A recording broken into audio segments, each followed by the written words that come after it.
Wow!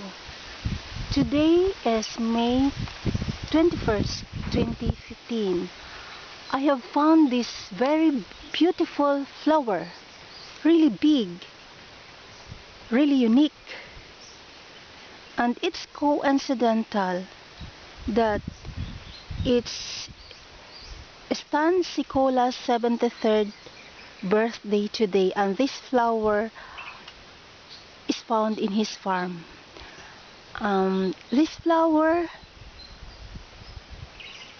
symbolizes Stan Sicola's unique characteristics too. Happy 73rd birthday, Honey Stan.